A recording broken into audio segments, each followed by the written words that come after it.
Have you ever been afraid of your own anger? Not just uncomfortable with it, but truly, deeply terrified of it. You feel it rising inside you, a heat in your chest, a pressure behind your eyes. It feels like a wild, caged animal pacing in the basement of your soul. And your only response is to lock the door, to push it down, to pretend it isn't there.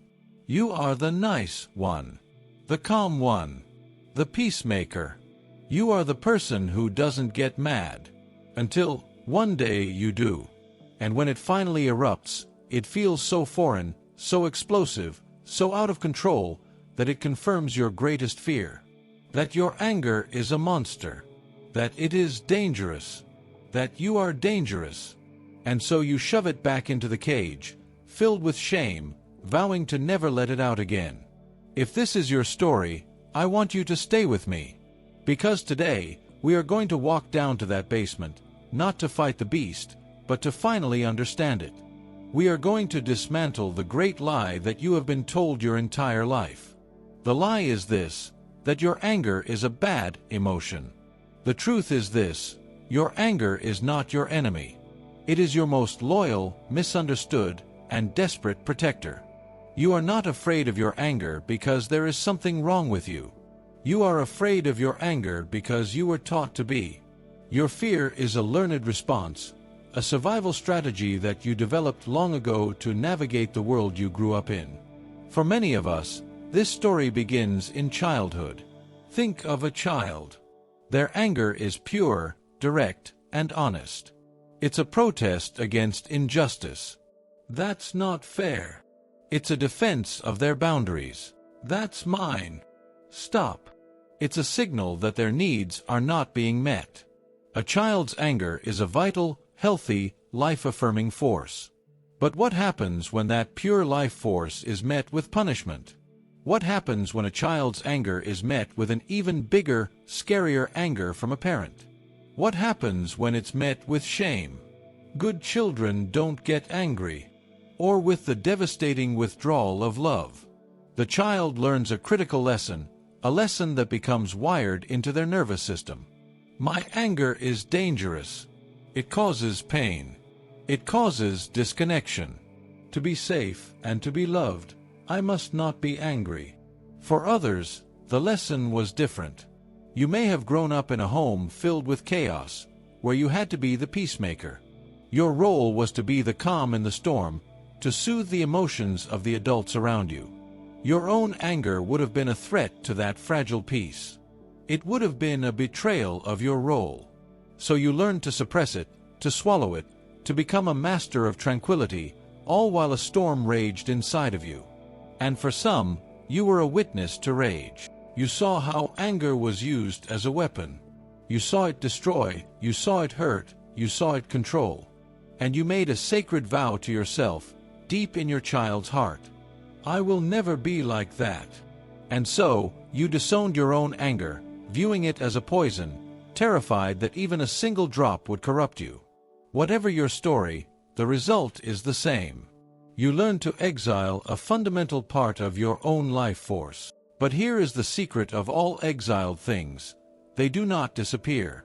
Unexpressed anger doesn't just vanish. It metastasizes. It puts on a costume and shows up in your life in 100 other ways. And this is where you might recognize yourself now. For many, suppressed anger turns inward and becomes depression. Depression is often not the absence of feeling, but the experience of feelings being held down with immense force. It is the weight of all the things you never said, all the injustices you never protested, all the boundaries you never defended. It is the exhaustion of a lifetime of self-suppression. For others, suppressed anger becomes anxiety. Anxiety is the energy of that caged animal, pacing relentlessly. It's the nervous system's terror of the anger erupting.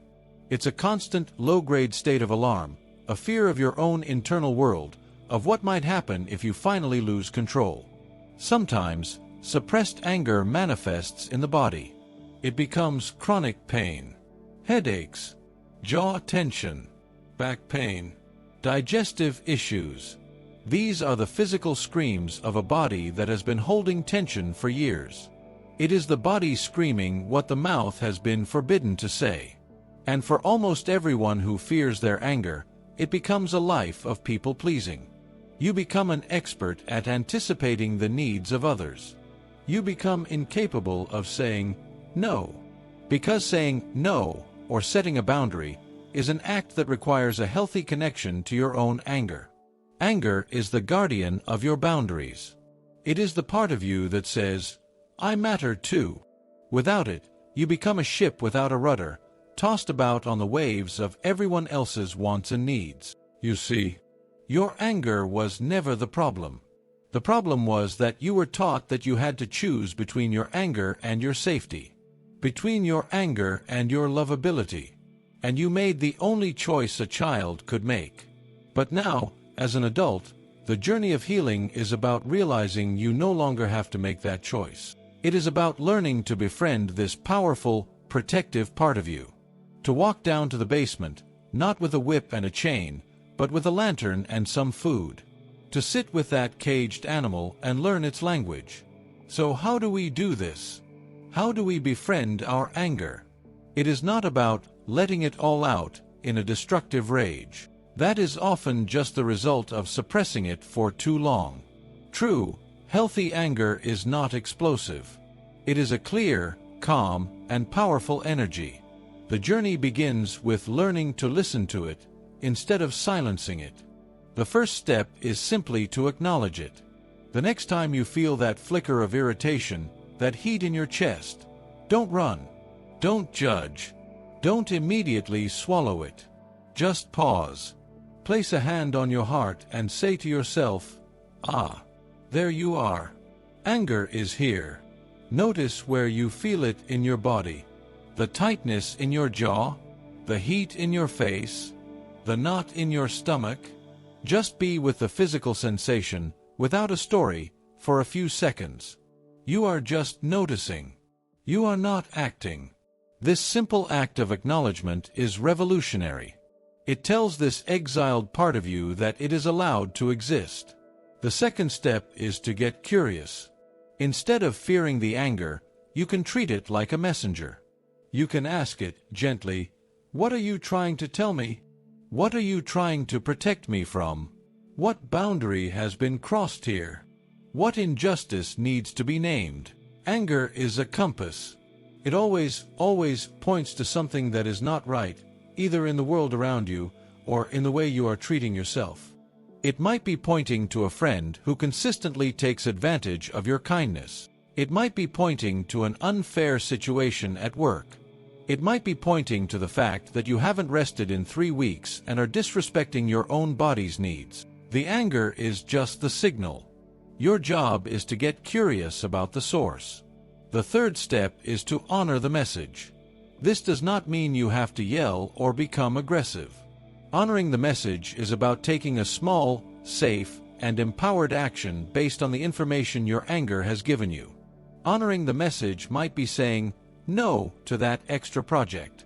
It might be having a calm, clear conversation with that friend about your boundaries.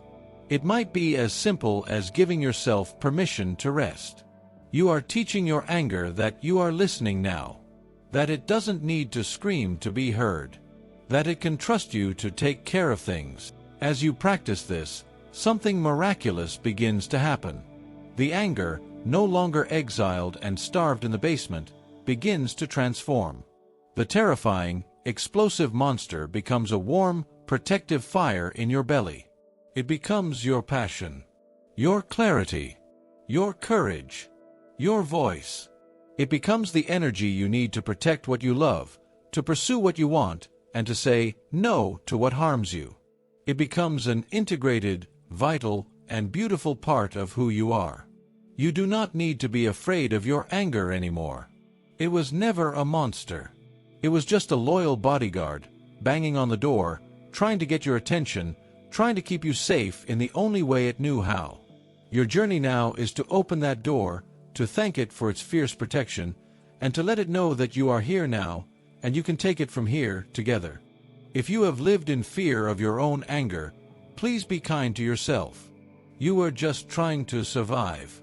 If this story resonated, I invite you to share a thought in the comments. Let's create a space where this powerful emotion can be understood with compassion. Thank you for your courage in exploring this with me. If this video was helpful for you, please show your support by clicking the like button. And to continue this journey of reclaiming all parts of yourself, subscribe to the channel and turn on the notifications so you don't miss our next videos. Finally, if you know someone who needs to hear this message, please share this video. Send it to your friends and family. It might be the validation they've been waiting for. Thank you so much for watching. Be brave and be whole.